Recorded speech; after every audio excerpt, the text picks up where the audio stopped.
حضرت ابن عباس رضی اللہ تعالیٰ عنہ سرکار روایت کو نقل فرماتے ہیں۔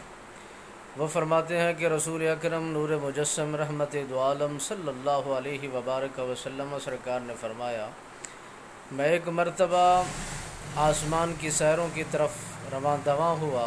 آسمان کی بلندیوں کو میں نے دیکھا، 3,60,000 رب العالمین نے آسمان کے ستون بنائے ہیں، اور ایک ستون اور دوسرے ستون میں جو فرق ہے 3,00,000 کا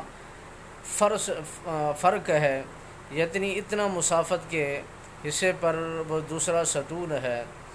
تو اس میں سیر کرتے کرتے وہاں عرش کے ملائکہ کا ترتیب دیکھی، وہاں ان کا رہنا دیکھا، وہاں ان کی عبادت کرنا دیکھا، اور وہ اللہ کی حمد کرتے ہیں، اللہ کی تسبیح بیان کرتے ہیں، خدا وحدہ لا شریک کی تعریف کرتے ہیں، اور جو کثرت سے وہ پڑھنے والے ہیں وہ قل هو اللہ احد اللہ الصمد لم یلد ولم یولد ولم یکن له کفوا احد۔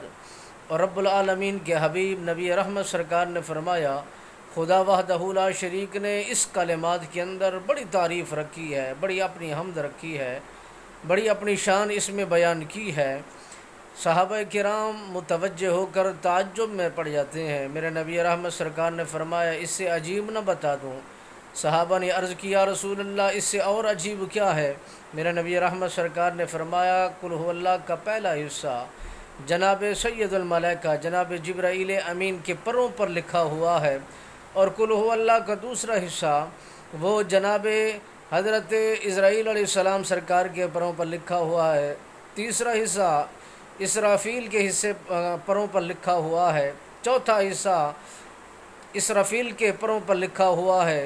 اسرائیل بھی ہیں، اسرافیل بھی ہیں، میکائیل بھی ہیں، جبرائیل بھی ہیں۔ یہ 4 مکرم ملائکہ ہیں جن کے پروں پر یہ قل هو اللہ کا ورد اور قل هو اللہ کی پوری صورت ان کے پروں پر خدا وحدہ لا شریک نے لکھ دی ہے۔